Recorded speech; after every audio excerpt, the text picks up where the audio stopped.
Hello, এখন আমি এই সুন্দর পিগি ব্যাংকটা রং করব।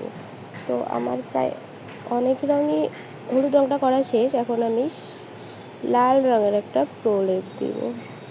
তো লাল রঙের প্রলেপটা কেমনভাবে দিচ্ছি আপনারা দেখেই নিচ্ছেন। এই লাল রঙের প্রলেপটার কারণে আমার পিগি ব্যাংকটার পুরো একটা যে কালার ওটাই বদলে যাবে, মানে খুবই সুন্দর হয়ে যাবে কালারটা। তো আপনারা দেখতে থাকুন কিভাবে আমি এই লাল রঙটা বসাচ্ছি। আপনারা চাইলে এই লাল রঙটা দেওয়ার আগে একটা সাদা রঙের কোট ইউজ করে নিতে পারেন। সাদা রঙের কোট ইউজ করলে কি হবে যে আপনারা এই লাল রঙটা দেখছেন, একটু দেখতেই পাচ্ছেন একটু অনুজ্জ্বল লাগতেছে, কিন্তু আপনি যখন সাদা রঙের একটা কোট ইউজ করবেন তখন এই লাল রঙটা অনেক বেশি উজ্জ্বল লাগবে।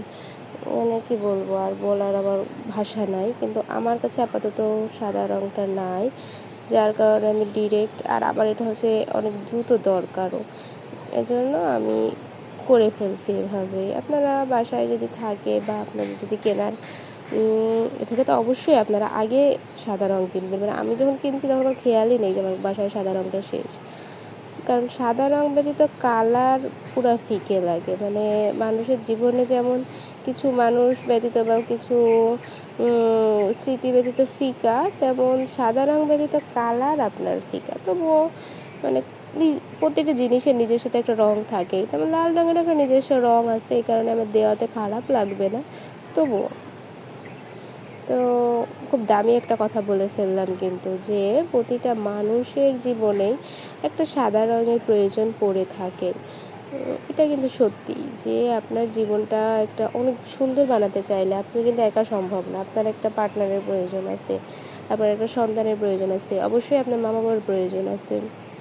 মানে আপনি অনেক হ্যাপি হলেন, আপনি অনেক সাকসেসফুল হলেন, কিন্তু পাশে যদি আপনার বাবা মা না থাকে তাহলে কিন্তু সেই হ্যাপিটা, সেই সাকসেসেরটা ততটা মজা লাগে না, ততটা একটা, যেমন ঈদ আসছে সামনে, মায়ের জন্য একটা শাড়ি কিনে দিতে যে মজা, সেটা কিন্তু নিজের জন্য কেনাই নাই। তো সাকসেসের সাথে সাথে আমাদের জীবনে আমাদের প্রিয় মানুষগুলোও থাকুক এবং আমাদের জীবনটা আরও সুন্দর হোক, এটাই।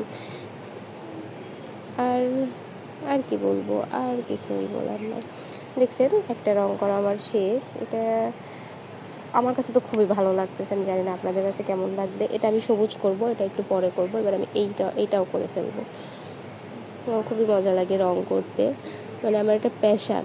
মানে আমি যখনই ডিপ্রেসড থাকি বা একা থাকি বা কোনো কাজে বিরক্ত থাকি, আমি আঁকিবুকি করতে বসে যাই। আমার মতো অনেকেই জানি যে মানে এই কাজটা ফেভারিট অনেকেরই। কার কার ফেভারিট একটু জানাবেন আমাকে।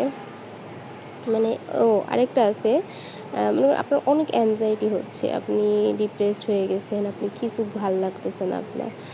তো তখন যদি আপনি রং টং করেন, মান্ডালা আঁকেন, বিভিন্ন আর্ট ওয়ার্ক করেন, এটা কিন্তু আপনার ব্রেনকে খুবই খুবই উপকার দিবে।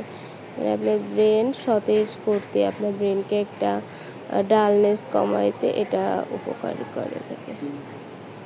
দেখুন আমি একটা প্রথমে একটা বেস আঁকায় নিয়েছি। আপনারা সবসময় রং করার ক্ষেত্রে কী করবেন, যে বাইরের বেসটা আগে করে নেবেন, তারপর ভিতরের বেসটা করবেন। এতে করে আপনার রংটা ছড়ানোর ভয়ও যেমন কম থাকবে এবং লাস্ট আউটলাইনে যেটা আসবে সেটাও খুব ভালো আসবে।